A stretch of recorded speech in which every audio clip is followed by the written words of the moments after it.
rapidement, moi, donc je suis Pauline Deschamps, la CEO de Justifit. Je suis là depuis presque 5 ans. Justifit, c'est une plateforme qui met en contact des avocats avec des justiciables qui ont un besoin juridique. C'est aussi un moyen pour les avocats de développer leur communication, puisque nous pouvons pour eux créer des vidéos mettant en avant leur expertise, écrire des articles. Tout ça avec notre site internet qui a eu en 2023 6 millions de visiteurs uniques, 6 millions de Français qui avaient un besoin juridique et qui cherchaient peut-être un avocat. Et puis c'est aussi un moyen pour les avocats 3.0, 4.0, de digitaliser leur activité avec une suite d'outils qui leur permet d'être plus efficaces et de se concentrer sur leur cœur de business. Donc, on a par exemple un outil de paiement, un petit CRM, un outil qui permet de générer des conventions d'honoraires automatiquement, voilà. Et puis plein d'outils de visioconférence, plein de choses. Et puis, c'est aussi une communauté. Nous interagissons beaucoup avec les avocats. L'équipe est à Paris et tout le temps au téléphone avec les avocats. Et nous organisons des webinars qui répondent aux besoins que les avocats expriment. Voilà, donc ça revenait très souvent. Comment se servir de ChatGPT? Est-ce que c'est plutôt contre nous ou plutôt un outil qui peut nous aider? Alors chez Justifit, nous sommes convaincus que c'est un outil qui peut aider. C'est pour ça qu'on trouvait ça très intéressant de vous faire intervenir. Maxime, vous travaillez chez Silexia, qui est aussi une legal tech. Donc je vous donne la parole. Tout à fait, merci beaucoup Pauline. Donc on se retrouve aujourd'hui pour parler des bénéfices de l'IA quand on est avocat, surtout tout au long du webinaire. N'hésitez pas, comme l'a dit Pauline, à poser vos questions dans le chat, on y répondra à la fin. Voilà, c'est bon, j'arrive à faire dérouler les slides. Donc, on va parler de comment tirer bénéfice de l'IA pour les avocats. Moi, pour ma part, comme vous l'avez dit, Pauline, je suis chef de projet Legal Tech chez Silexia, entreprise de services numériques qui a été fondée en 2021. Un parcours un petit peu particulier, un fort attrait pour les nouvelles technologies. Et puis, j'enseigne aussi à l'École supérieure des métiers du droit. Chers avocats qui sont présents, je sais que j'ai pas mal d'étudiants qui sont à la recherche d'alternants, donc n'hésitez pas à aller découvrir l'École supérieure des métiers du droit. Donc aujourd'hui, on va parler beaucoup d'IA générative. Je vais vous présenter des cas d'usage, notamment pour faire des recherches juridiques, travailler sur des documents juridiques, évidemment, avec l'IA générative, et puis optimiser sa gestion contractuelle. On va avoir une grosse partie qui va être consacrée à ChatGPT, mais pas que.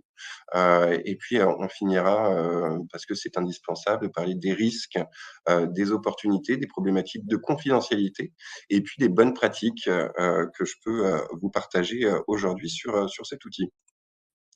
Alors, qu'est-ce que l'IA générative? Alors, pour que ce soit un petit peu interactif, même si vous ne pouvez pas prendre la parole, n'hésitez pas à faire part de vos idées et de vos réponses dans le chat.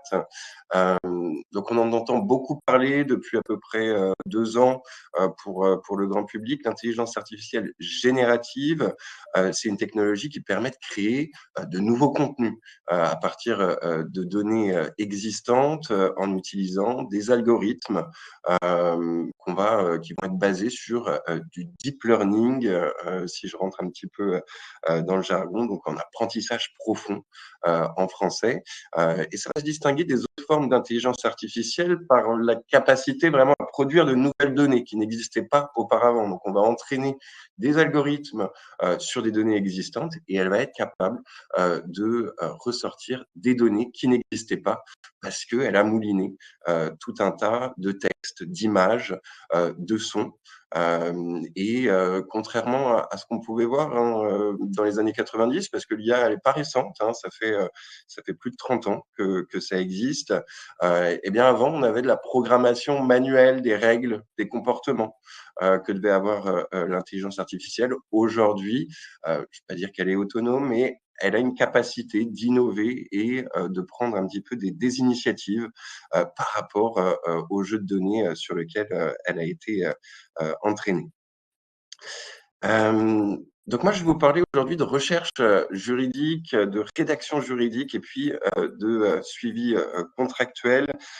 N'hésitez pas dans le chat à nous dire comment vous utilisez peut-être ChatGPT, quelles sont aussi peut-être vos peurs, vos freins à l'utilisation de ChatGPT. Et puis, on va discuter de tout ça maintenant. Alors, comment exploiter le potentiel de ChatGPT pour votre cabinet? On va commencer par parler de données juridiques et de recherche juridique. Alors, attention, ChatGPT n'est pas un outil comme Doctrine, LexisNexis. Ce n'est pas une base de données juridiques. C'est pour ça que je voulais commencer par là. Vous êtes sûrement nombreuses et nombreux à avoir des abonnements auprès de ces plateformes qui restent la référence, évidemment, pour vos recherches juridiques. Toutefois, on va pouvoir quand même utiliser ChatGPT pour optimiser certaines recherches. Donc, ChatGPT, c'est un modèle de langage artificiel qui est entraîné par OpenAI. Alors, pour la petite histoire, OpenAI, ça fait pas 2 ans que ça existe, même si on en entend parler que depuis 2 ans. Ça fait depuis 2015. Et puis, ça s'est différencié par une interface simple sur le modèle de conversation, capable donc de générer du texte, des données, d'adopter différentes perspectives par rapport à une situation donnée. Et si vous devez peut-être retenir peut-être qu'une seule chose de ce webinaire dans l'utilisation de ChatGPT, c'est ces 3 mots que vous avez en bas et qui sont pour moi les leitmotivs de l'utilisation de ChatGPT. C'est-à-dire qu'on va le nourrir. Donc, on va pas voilà, lui donner carte blanche pour faire n'importe quoi. Il va falloir lui expliquer. C'est vous qui restez le guide de l'intelligence artificielle, évidemment, et pas l'inverse. Donc, c'est extrêmement important de lui montrer finalement ce que vous faites, ce que vous attendez, et puis tout le process que vous allez suivre, par exemple, pour faire une recherche juridique, pour générer un document juridique. Et c'est à partir de l'enseignement de ce processus, eh bien, que l'intelligence artificielle va être capable de ressortir quelque chose de qualité. Deuxième mot, séquencer. Voilà, pensez à un nouveau collaborateur qui arrive dans votre cabinet d'avocat, à un stagiaire, un alternant. Eh bien, vous n'allez pas lui donner des consignes de but en blanc, mais vous allez séquencer ce que vous allez demander à votre stagiaire. Eh bien là, c'est pareil, il va falloir faire attention à passer par des étapes pour pas eh bien, pour ne pas le surcharger et pour qu'il comprenne les consignes. Et puis, il est extrêmement… Oui, Je me oui, permets de vous interrompre parce qu'il y a une question d'une avocate et je pense que la réponse intéressera tout le monde et participera à la suite de ce que vous allez dire. Quelles sont les sources juridiques de ChatGPT? Est-ce que c'est seulement celles qui sont disponibles gratuitement, type Légifrance, etc.? oui, tout à fait. ChatGPT n'a pas accès à LexisNexis, à Doctrine. Aujourd'hui, donc vous avez peut-être vu que même dans la version gratuite de ChatGPT, maintenant, on a accès à la recherche web. Donc, au niveau des données juridiques, ça va être tout ce qui va être accessible, en effet, gratuitement sur particulièrement des plateformes publiques. D'accord. Euh, Si ça Dites-moi répond à votre si, question, oui, n'hésitez pas à en dites-moi si poser ça répond d'autres. bien. Voilà. Voilà. Et si je ne les pose pas tout de suite, c'est que je sais que Maxime a prévu d'en parler plus tard. Voilà. Oui, merci. Très bien, parfait. Merci, Maxime. Et donc, dernier mot à avoir à l'esprit, c'est consolider. On ne va pas prendre pour acquis ce qui va nous être livré par l'intelligence artificielle. On va évidemment vérifier parce que de toute façon, tout ce qui va être utilisé après par l'humain depuis l'intelligence artificielle, eh ben, on reste responsable évidemment de ce qui va être utilisé. Aux États-Unis, il y a eu quelques procès d'avocats qui se sont cachés derrière l'intelligence artificielle en disant ah ben non, c'est pas moi, c'est l'intelligence artificielle. Attention, ça ne marche pas et ça peut être extrêmement dangereux au niveau de votre déontologie et éthique professionnelle. Alors, tout de suite, on va regarder, je vous ai préparé quelques petites captures vidéo, ce sera plus simple tout au long du webinaire. Donc, vous retrouvez peut-être l'interface que vous connaissez de ChatGPT. Et puis, on va regarder tout simplement qu'est-ce qu'il est capable de nous faire en termes de jurisprudence. Donc, vous voyez que là, Alors, j'ai… dis-moi. Oui, Maxime, excuse-moi, oui, j'ai pas possibilité de lever la main. Une question de la même avocate et avant que vous avanciez, parce qu'effectivement c'est intéressant ouais. et moi qui je l'utilise aussi, donc c'était une de mes questions. Est-ce que ChatGPT garde nos demandes en mémoire? Est-ce qu'on peut on améliore la réponse donnée si on fait beaucoup de recherches juridiques par exemple, ou ça change rien? Donc on met son identifiant évidemment. Ah, désolé pour toutes les questions, maître, au contraire, ça nourrit Non, le non, non, mais c'est très débat. bien. Le but, c'est que ce soit interactif. Donc, surtout, n'hésitez pas. Et merci, Pauline, de vous faire le porte-voix des questions.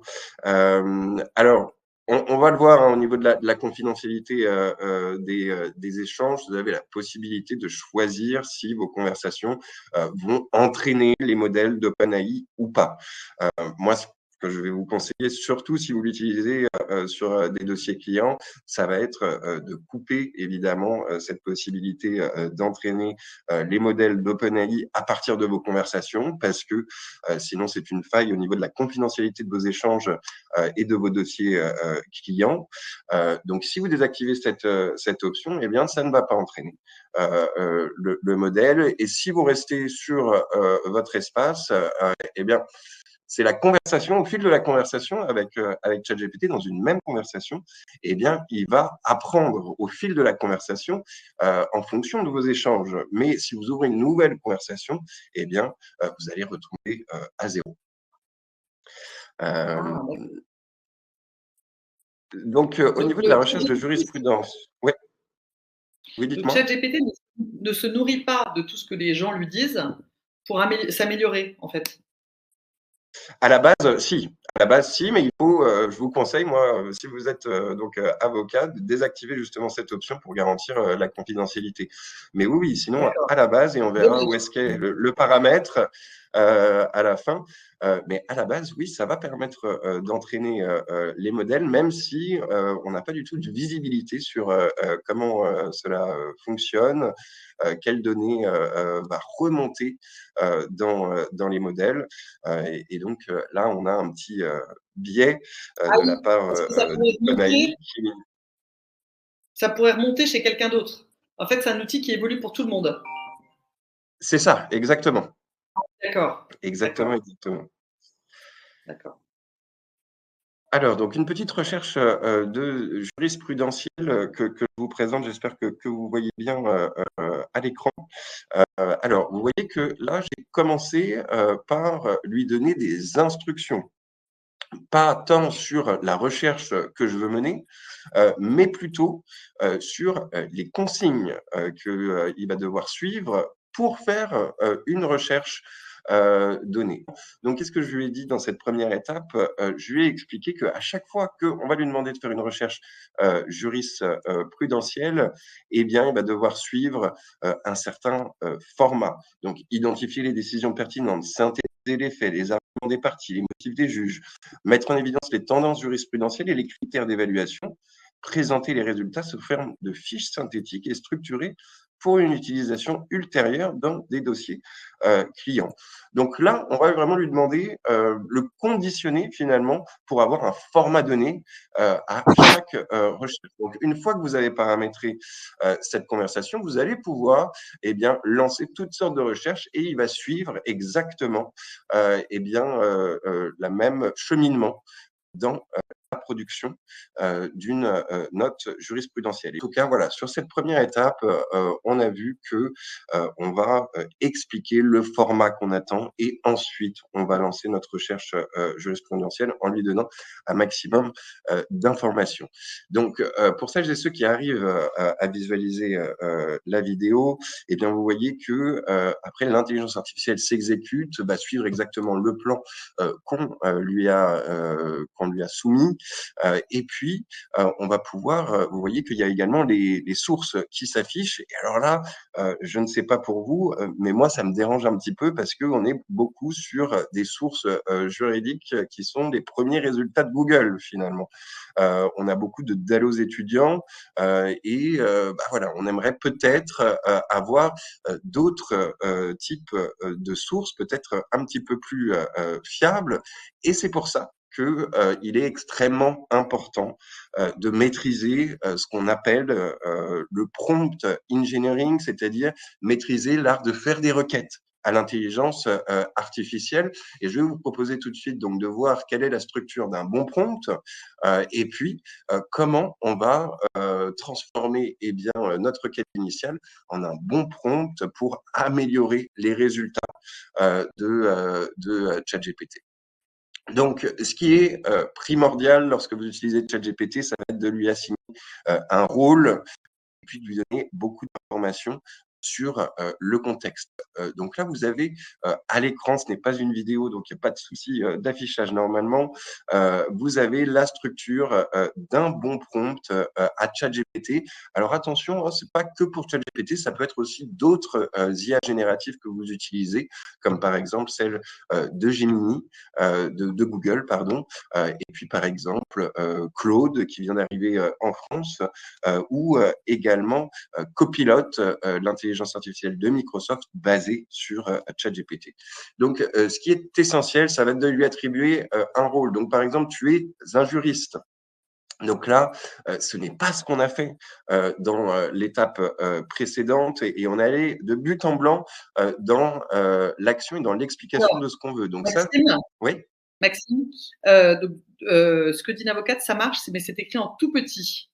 Alors, malheureusement, nous ne pouvons pas le faire plus gros que ce que c'est actuellement, parce que là, c'est au plus grand que ça soit possible. C'est peut-être votre écran qui est petit, maître, mais nous vous enverrons le webinar, donc j'espère que vous pourrez zoomer. Ensuite, un autre avocat demande quelle version de ChatGPT vous utilisez. Est-ce que c'est une version gratuite ou payante? C'est la première question. Alors, Maxime. moi personnellement, donc je suis dans une version payante, donc à GPT-4 O, mais vous avez peut-être vu l'actualité passer tout récemment, ChatGPT est maintenant, donc la dernière version du modèle de langage de ChatGPT le plus avancé est accessible maintenant gratuitement avec des recherches sur le web qui sont disponibles et puis d'autres fonctionnalités qu'on va voir un petit peu plus tard. Donc là, ce que vous voyez à l'écran, vous pouvez le reproduire dans une version gratuite de ChatGPT. Ce qui va changer aujourd'hui dans la version gratuite et la version payante, ça va être le nombre de requêtes que vous allez pouvoir faire. Parfois, quand l'outil va être un petit peu surchargé d'utilisateurs, et ben vous allez être limité et l'outil va vous dire de revenir un petit peu plus tard. Donc voilà la différence principale, mais j'ai mis à jour finalement ces cas d'usage pour avoir le dernier modèle de ChatGPT, donc GPT-4o, qui est sorti il y a une quinzaine de jours maintenant. Il y avait une autre question, Pauline, je crois. Oui. Est-ce qu'il existe un mode avocat? Alors non, il n'existe pas de mode avocat, on ne pourrait pas l'appeler comme ça, mais on verra un petit peu plus tard qu'on peut utiliser aussi des versions un petit peu personnalisées de conversation avec ChatGPT. On va le voir un petit peu plus tard, mais je dirais quand même que non, il n'y a pas de mode avocat proprement parlé. En fait, ce qu'on pourrait dire, parce que nous aussi nous sommes penchés sur la question, c'est qu'il n'y a pas un mode avocat qui a été fait par le CNB. Par contre, il y a différents acteurs qui ont créé, et même des petits jeunes, j'en ai vu un qui a créé un mode avocat, parce que n'importe qui peut créer une version et ensuite la commercialiser en fait. Voilà. Exactement. Et on va le voir un petit peu plus tard, comment justement vous pouvez créer potentiellement un assistant juridique spécialisé dans votre domaine d'activité, dans votre domaine d'intervention du droit, et en l'entraînant aussi sur vos données, sur vos documents, tout en préservant la confidentialité et évidemment votre savoir-faire en tant qu'avocat. Donc, sur un prompt précis, parce que je vois que le temps passe, un prompt précis, donc pensez à bien attribuer un rôle, lui expliquer que, eh bien, cet assistant va servir à telle entreprise, dans votre cas, un cabinet d'avocats, dans tel domaine du droit, parce que toujours ce que je dis et qui peut faire, qui peut amuser, c'est que ChatGPT, vous pouvez lui parler aussi bien de physique quantique que de droit de la famille. Donc, si au départ, vous ne le situez pas un petit peu dans le domaine dans lequel vous voulez intervenir, eh bien, il va être un petit peu moins qualitatif. Donc voilà, toujours sur cette première étape, lui donner le rôle, le contexte. Ensuite, exprimer la tâche, essayer d'être le plus clair possible et puis lui donner un objectif par rapport à cette tâche. Donc, tu vas faire cela pour en vue de cet objectif là. Et puis, si vous vous rappelez donc de ce que je vous ai dit il y a 2-3 slides sur séquencer, eh bien, vous allez pouvoir lui donner aussi des étapes. Et ça va lui permettre de là suivre le cheminement que peut-être un humain aurait suivi, parce que l'intelligence artificielle générative, eh bien, elle va suivre justement les processus de raisonnement de l'humain. Une bonne pratique aussi, ça va être de lui dire, par exemple, je te dirais OK pour cette étape, ou lui poser aussi des questions. Est-ce que tu as bien compris, pour qu'il puisse reformuler votre demande et que vous vérifiez qu'il n'y a pas d'erreur avant de lancer la tâche une fois que tout est prêt. De toute façon, vous aurez ce prompt assez long. Vous avez une version simplifiée en dessous et puis on va en voir des cas d'usage de suite. Alors, encore désolé, mais on a une nouvelle vidéo. Maxime, avant que vous continuiez, il y a une autre question légitime, parce qu'évidemment, tout ça agite dans tous les métiers, mais aussi les avocats. Quid du monopole des avocats dans la rédaction des actes? Alors, c'est en effet une très bonne question. Et justement, je pense que c'est ça aussi qui est pertinent dans ce webinaire, et de voir que, eh bien, vous gardez évidemment le monopole, mais vous avez sûrement certains clients qui GPT pour différentes tâches, pas du tout que juridiques. Mais le jour où ils ont besoin d'un avocat ou qu'ils ont une question juridique, j'ai envie de dire malheureusement peut-être pour vous, eh bien ils vont avoir tendance peut-être comme ils faisaient avant une recherche sur Google, eh bien à interroger l'intelligence artificielle. Et donc aujourd'hui, vous êtes évidemment, comme d'autres métiers, totalement challengé par l'intelligence artificielle et au niveau de l'information juridique, même si évidemment ChatGPT n'est pas une source d'information juridique, mais il est certain que comme quand vous allez chez le médecin, eh bien on a de plus en plus de médecins qui nous disent, on arrive chez le médecin et on nous dit on a déjà un diagnostic qui a été fait sur Doctissimo. Eh bien malheureusement, la tendance aujourd'hui veut que ce processus se développe aussi pour d'autres métiers comme les avocats. Mais évidemment, vous gardez le monopole. Et il est à prévoir que eh bien l'ordre eh bien aussi s'adapte et vous donne des lignes directrices pour préserver aussi ce monopole de la rédaction d'actes juridiques. Alors, J'espère avoir répondu à… c'est un peu comme quand Ouais. Google est arrivé il y a 20 ans. En fait, tout le monde a pu trouver des réponses à des milliards de sujets. D'ailleurs, Google a toujours une réponse. Monsieur, je sais tout, mais il y a beaucoup d'infos qu'il faut revérifier. Évidemment, parce que on va avoir l'information juridique, mais tout ce qui est du côté de finalement l'analyse, la situation précise de la personne, des variables qui peuvent être extrêmement complexes quand on rentre dans le détail, et bien là, ce n'est que l'humain, ce n'est que l'avocat, ce n'est que le médecin qui est capable de poser un diagnostic et qui va permettre à son client eh bien, d'entrer dans un chemin qui va résoudre sa problématique, évidemment. Ouf. Donc c'est notre Alors, assistant, recherche de jury… pas notre ennemi. Pardon? C'est notre assistant et pas notre ennemi. Exactement. Moi, c'est vraiment toujours aussi mon leitmotiv, c'est de dire que l'intelligence artificielle, elle reproduit notre schéma de raisonnement humain. Donc, on reste toujours le guide de l'intelligence artificielle et pas l'inverse. Et attention à quand on utilise l'intelligence artificielle générative sur des thématiques finalement qu'on ne maîtrise pas. Donc vos clients qui vont l'utiliser dans le domaine juridique, il n'y a que quand on sait ce qu'on veut en termes de résultats à la fin, que on va avoir vraiment un bénéfice à utiliser l'intelligence artificielle générative. Alors, je vais passer assez rapidement sur cette partie parce qu'on l'a vu un petit peu précédemment, mais pour vous montrer un petit peu la transformation entre le prompt de base qu'on a fait sur la recherche de jurisprudence il y a 2 slides avec celui-là. Donc là, on va lui expliquer très clairement qui il est, quel est son rôle, dans quel domaine il intervient, pour qui il va travailler et puis on va lui donner d'autres informations. Donc, vous voyez que ça n'a rien à voir avec le prompt initial que je vous ai présenté. Et pour celles et ceux qui arrivent à déclencher la vidéo, moi, ça marche de mon côté. Vous verrez que les résultats de ChatGPT par rapport à ce prompt qui est donc différent et plus précis que le premier, eh bien, la qualité des résultats est bien supérieure avec des sources juridiques qui sont également de meilleure qualité. Justement, on va passer tout de suite à des versions personnalisées de ChatGPT. Vous avez la possibilité sur ChatGPT aujourd'hui de créer ce qu'on appelle des GPT. Les GPT, comme vous voyez sur cette page, eh bien, c'est des versions personnalisées de ChatGPT qui combinent des instructions, des bases de connaissances supplémentaires, des compétences.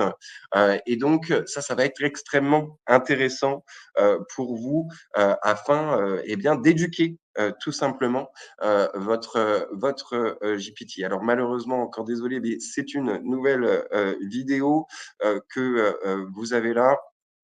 Donc là, moi, j'ai créé, par exemple, un assistant juridique qui a différentes fonctionnalités. Donc, c'est extrêmement simple à créer. Ce n'est que du no-code. Vous allez pouvoir tout simplement interagir dans une conversation pour expliquer ce que cette conversation va être capable de faire. Si vous voyez la vidéo, vous voyez qu'il y a quelques lignes de code aussi qui s'ajoutent parce qu'on a la possibilité de lier un assistant GPT à des bases de données externes ou à des fonctionnalités externes. Moi, par exemple, dans GPT, j'ai ajouté une fonctionnalité pour qu'il aille consulter des flux RSS juridiques en droit du travail. Et donc, je vais pouvoir l'interroger sur les dernières nouvelles juridiques du jour et il va me les remonter directement dans la conversation. Ici, les possibilités, elles sont vraiment assez infinies au niveau de tes GPT. Et ce qui va être intéressant, c'est que vous voyez que juste avant, je vous ai proposé un prompt qui est quand même assez, on va dire, assez important. Et ça ne va pas être finalement très efficace utiliser au quotidien, retaper en permanence les requêtes que vous voulez faire. Et là, en utilisant les GPT, eh bien, vous allez pouvoir gagner un temps considérable parce que quand vous allez ouvrir la conversation, vous allez pouvoir lancer directement votre requête sans lui expliquer, passer par ces étapes intermédiaires pour lui expliquer voilà, son rôle, ses compétences, pour qui il travaille. Et donc, ça, je vous conseille d'aller voir cette interface des GPT. Et donc, si on lance cette fois donc une recherche de jurisprudence avec un GPT, avec mon assistant juridique. Là, cette fois, je reprends mon prompt initial que je vous ai présenté tout à l'heure et vous allez voir que vous avez un bien meilleur résultat alors que nous n'avons pas fait un prompt extrêmement détaillé. Donc, ça va vraiment permettre de gagner énormément de temps. Et puis, on va pouvoir lui dire, par exemple, à ce GPT aussi, je ne veux que des sources juridiques qui sont, par exemple, de la Cour de cassation ou de telles bases de données publiques. Et il va aller voir cela directement en évitant, par exemple, des sources publiques de sites web d'avocats, par exemple, ou de Dallos étudiants, qui n'est pas, je pense, de votre niveau. Donc, il n'y a pas que ChatGPT hein, qui va être intéressant pour des recherches jurisprudentielles. Vous avez un nouvel outil qui est sorti tout récemment, qui s'appelle Chat Legal IA, qui a été fondé par Valérie Lonchi et qui est une ancienne avocate. Peut-être que certains d'entre vous la connaissent. Et donc, je trouvais ça intéressant de vous montrer cette version bêta de cette intelligence artificielle générative qui, elle, est connectée à des bases de données juridiques. Et puis, je vous présenterai ensuite un autre outil sur lequel on a bossé. Non, pardon, je vais vous le présenter tout de suite. Il s'agit de JuryVeil. JuryVeil, c'est un outil que nous avons créé pour un cabinet d'avocats et qui va permettre d'agréger toutes sortes de sources juridiques sur une même plateforme. Et on est juste en train de travailler pour apporter de l'intelligence artificielle générative dans cette solution, c'est-à-dire que on va pouvoir bien avoir des résumés, par exemple, des contenus, des notes de synthèse qui vont brasser tout un tas d'informations juridiques.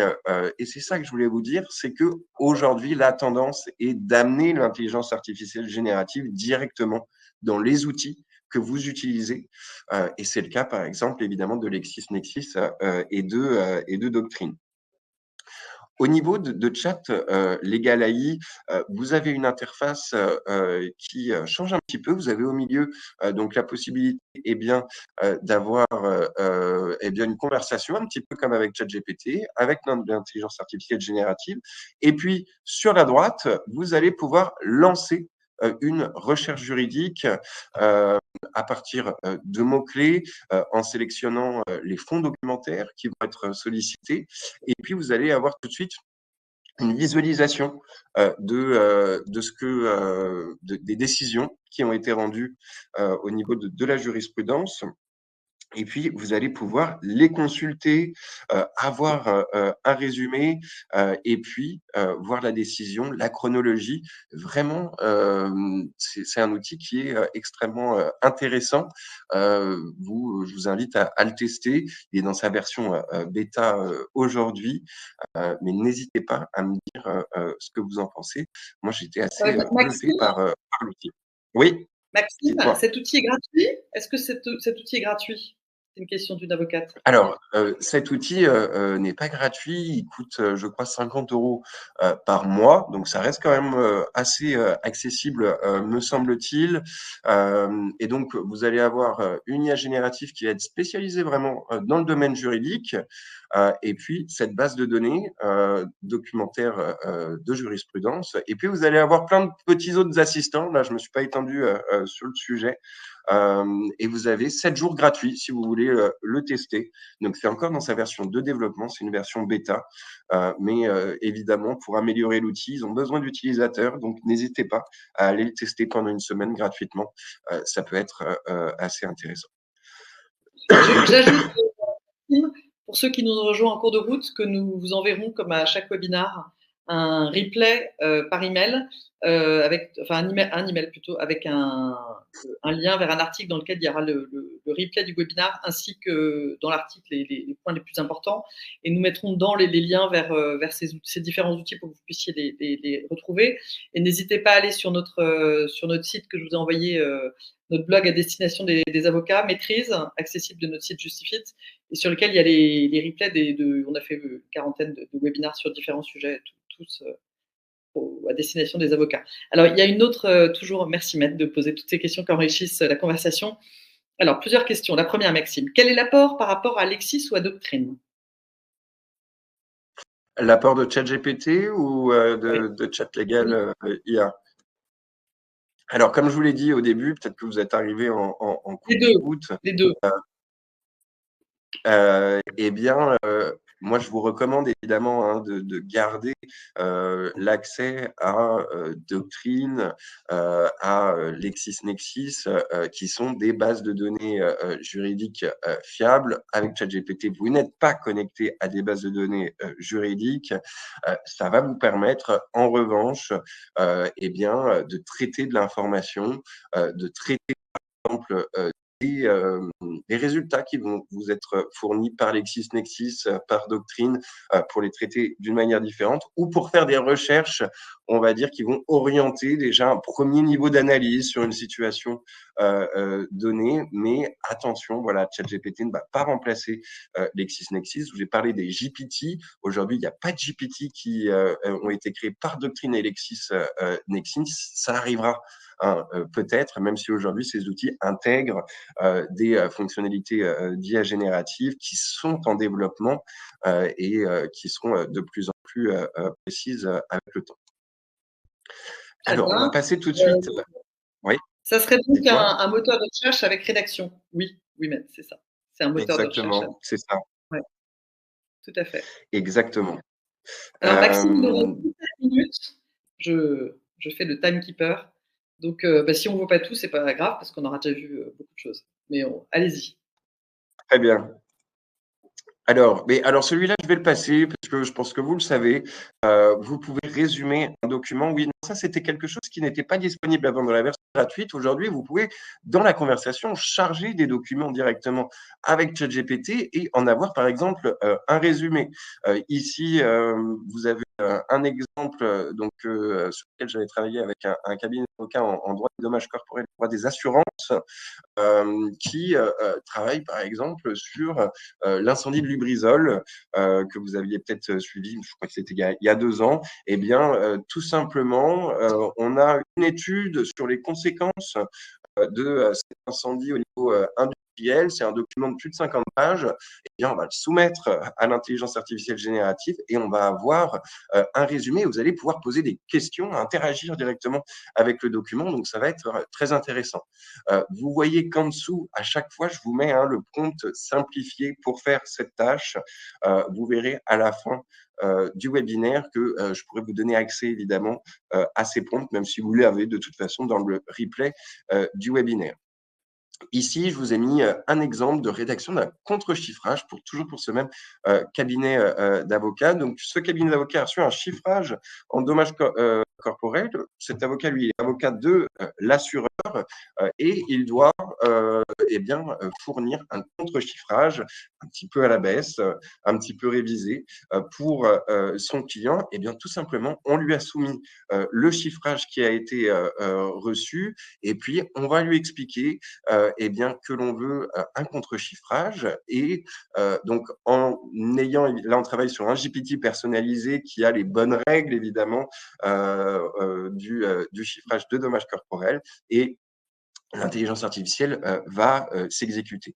Ici, vous n'avez pas de vidéo parce qu'il y a des données à caractère personnel à l'intérieur et confidentielles que je ne peux pas vous partager, mais vous avez en dessous toujours le prompt. Et Alors, là, Maxime, oui, désolée, il y a dites-moi. un petit décalage, donc j'ai l'impression qu'à chaque fois je vous interromps, mais une question d'un participant, est-ce que vous connaissez Ordali? Ça fait partie des différents chats GPT qui ont été créés pour les avocats. Vous le connaissez ou pas? J'ai pas très bien entendu, pardon. Est-ce que vous connaissez Ordali? Ordali, non, ça ne me dit rien.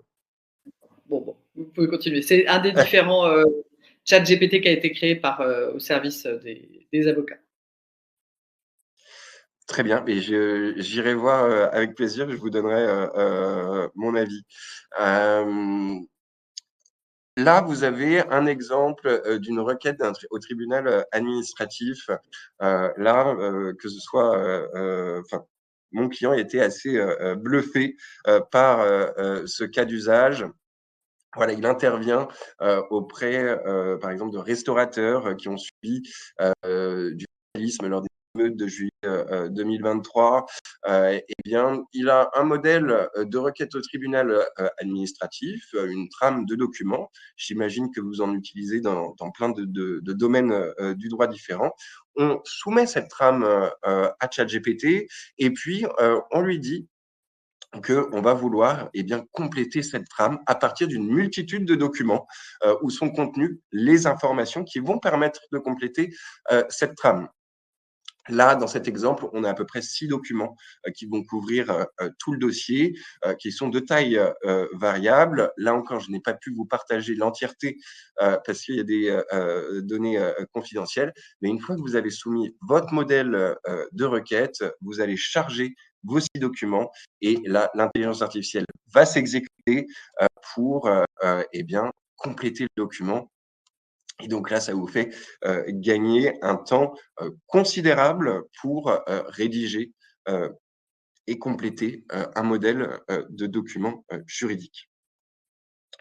Alors, et c'est ça qui va être intéressant et de plus en plus intéressant dans les mois à venir avec ChatGPT, ça va être de pouvoir construire un flux de tâches personnalisé. Dites-vous qu'on peut accéder à ChatGPT au-delà de la simple conversation. On va pouvoir, à partir d'une application que vous utilisez, peut-être même juste d'un fichier Excel, eh bien, on va pouvoir solliciter l'intelligence artificielle pour qu'elle vous réponde dans le format que vous attendez.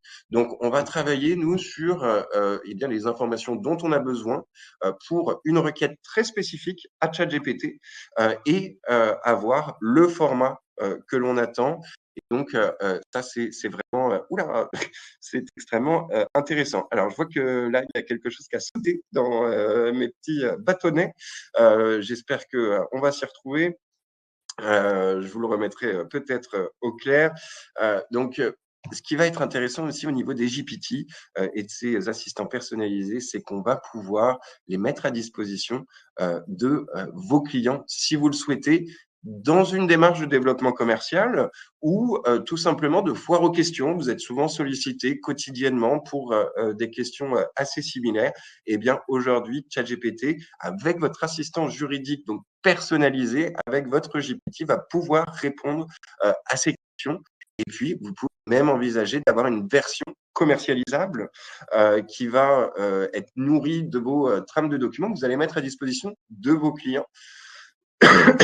Et puis, vous allez pouvoir lui donner certaines limites pour que le GPT renvoie l'utilisateur vers votre cabinet d'avocat lorsque vous le souhaitez.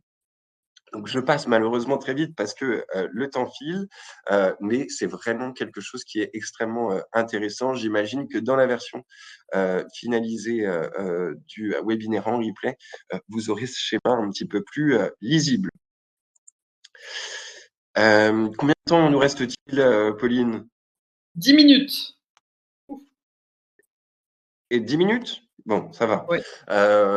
Je vais passer alors assez vite. Je voulais vous parler un petit peu de contract management, faire un petit point très rapide au départ sur cette dualité qu'on peut avoir et peut-être un manque de clarté entre qu'est-ce que c'est que les smart contracts et les contract management. Donc juste, nous, on va passer le smart contract. Le smart contract, ça va être juste un processus digital pour eh bien certifier des échanges entre des parties via la technologie blockchain. Donc, à ce niveau-là, on n'a pas d'intelligence artificielle générative, c'est juste une technologie extrêmement spécifique qui va permettre de rajouter un niveau de sécurité, de certification au niveau du processus commercial. Quelques bonnes pratiques, quelques conseils, Maxime, pour Tout à avant qu'on se fait. quitte? Tout à fait. On arrive presque à la fin. Donc, je ne vais pas repasser sur les opportunités. Je pense que vous les avez entrevues. En revanche, sur les risques dont on n'a pas encore parlé, donc évidemment, et vous l'avez posé comme question au départ de ce webinaire, la confidentialité des données, attention à la propriété intellectuelle. Ça, c'est des débats sur l'outil en lui-même, comment il utilise les données, sur quelles données il a été entraîné. Là, pour le coup, ce n'est pas de notre ressort en tant qu'utilisateur. Mais en revanche, sachez que toutes les réponses qui vont vous être fournies par ChatGPT, elles vous appartiennent. Donc, c'est vous qui gardez la propriété intellectuelle de ces réponses. Et j'attire tout de suite votre attention justement sur garantir la confidentialité. Vous avez donc en haut à droite de votre interface ChatGPT l'accès à vos paramètres. Vous allez ensuite aller dans gestion des données. Et puis, vous allez, en tant qu'avocat, pour garantir la confidentialité des échanges que vous allez avoir avec l'intelligence artificielle et éviter que des noms de clients ou des données à caractère personnel eh bien, soient envoyés dans des endroits que vous ne maîtrisez pas forcément, eh bien, décocher cette option d'améliorer le modèle pour tous, ce qui permettra de garantir la confidentialité Vous pouvez de dire que vos échanges. ils obtinent tout le monde en première instance. D'accord. Bon, ça, c'est Pour un point l'instant, oui. important. On le Ouais, remettra c'est vraiment un point d'attention. ouais, on le remettra dans Ouais, l'article de résumé, parce qu'effectivement, voilà, tout à fait. c'est important. En termes de bonnes pratiques, eh bien, là, tous les prompts que je vous ai présentés, eh bien, vous les retrouverez. On les mettra aussi peut-être dans l'article. Vous aurez accès à cette base de données de prompts spéciales pour avocats et que on a vu pendant ce webinaire.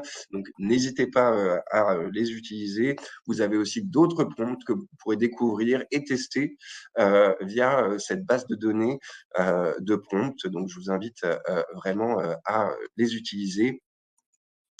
Et puis, beh ça, je vais passer. Mais écoutez, moi, j'ai été très content de faire ce webinaire. J'espère que ce n'était pas trop dense et que j'ai été clair.